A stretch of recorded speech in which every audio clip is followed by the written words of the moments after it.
Flooding in South Asia affects millions yearly due to monsoons, glacial melts, and poor drainage, contaminating water and spreading disease. Women and marginalized groups face greater hardships with limited access to clean water and sanitation. The Red Cross provides emergency aid, but long-term solutions like sustainable water management, disaster response, and the Build Back Better framework are crucial for resilience and equity.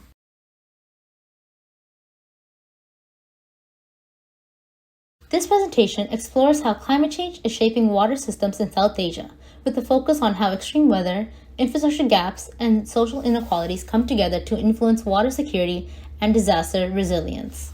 Climate stress directly impacts water quality, whether it's through heat, flooding, or drought. The result is higher pollution levels and more health risks, especially for vulnerable communities. Climate change isn't just about too much or too little rain. It's also disrupting the long-term systems that keep water flowing.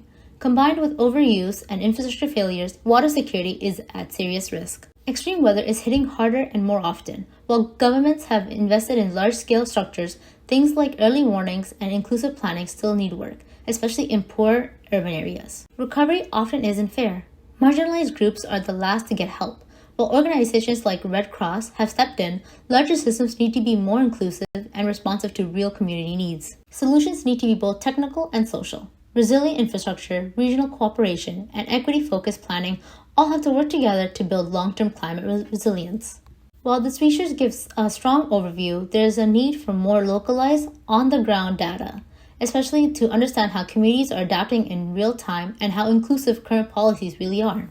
South Asia is at a critical point. By shifting toward a more inclusive, climate-informed water governance, the region has a chance to not only manage its water resources better, but to protect lives and livelihoods in the long run. Now let's focus on the healthcare part of water damage. It's a pressing but often overlooked public health crisis in South Asia, which is water contamination, specifically from arsenic and microbial sources.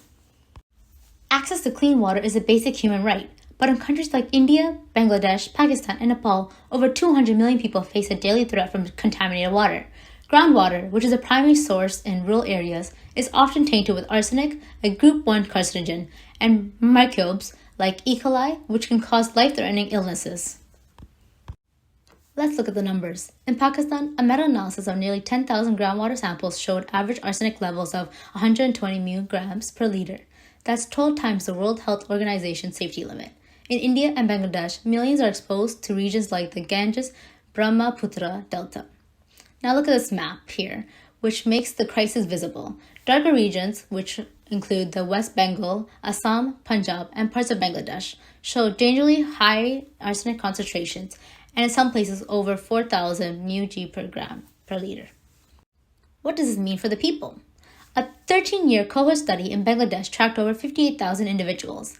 They found that people exposed to arsenic above 138.7 mg per liter were 2.7 times more likely to die from cancer and up to 5 times more likely to die from stroke or respiratory illnesses.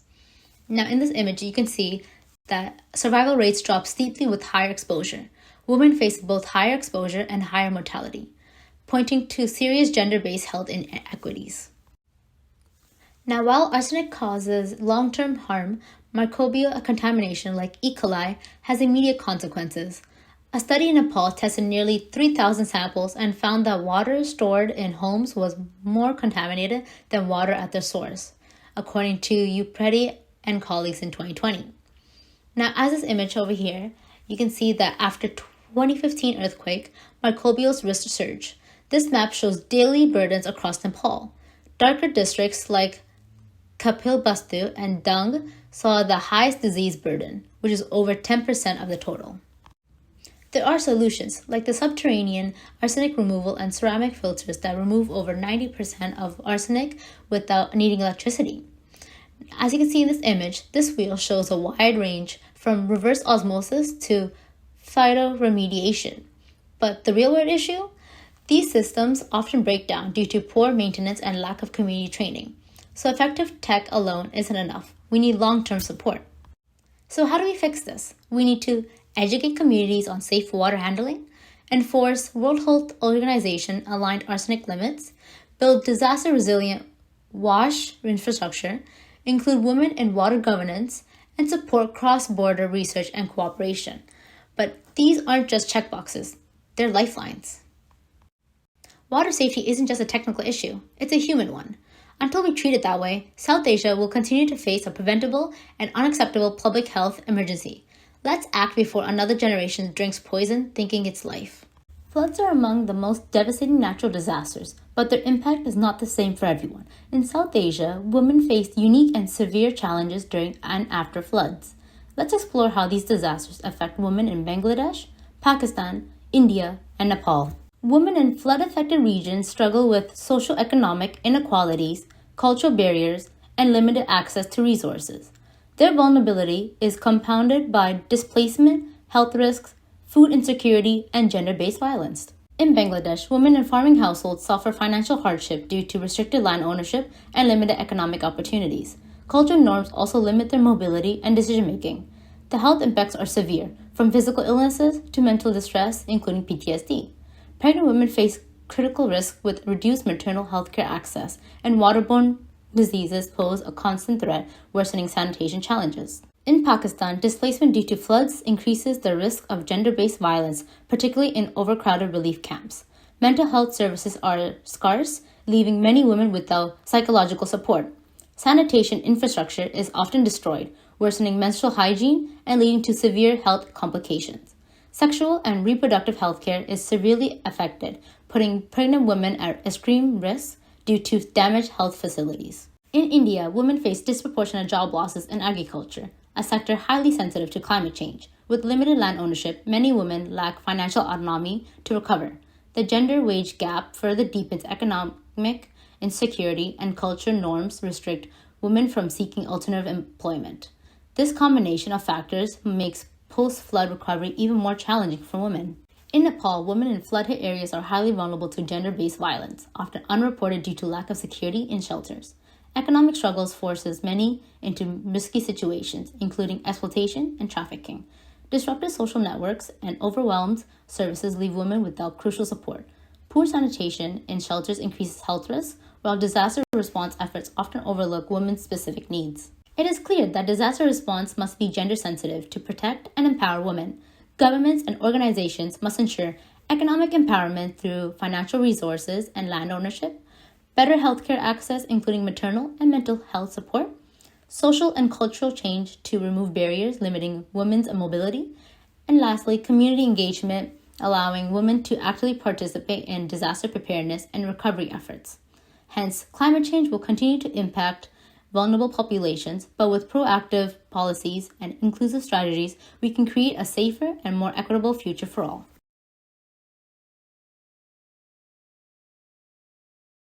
South Asia's flood crisis is worsening due to climate change, geographic vulnerability, and inadequate infrastructure.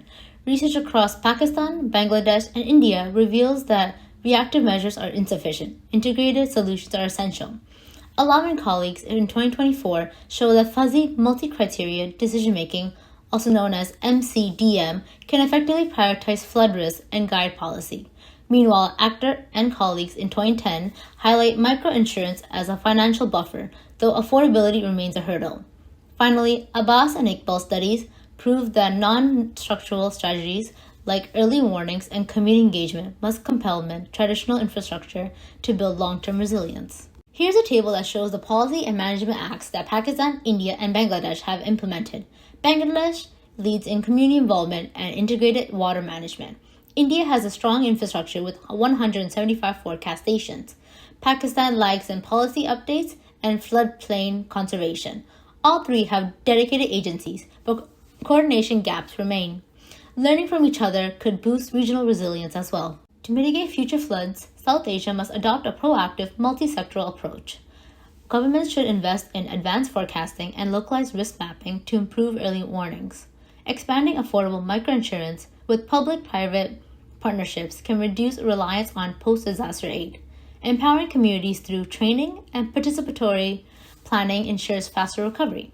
Finally, aligning policies like the Disaster Management Act with climate adaptation strategies will create a cohesive, sustainable framework for resilience. Flooding in South Asia threatens water quality, health, and equity. The Build Back Better framework can enhance resilience through sustainable infrastructure, inclusive disaster management, and improved water governance.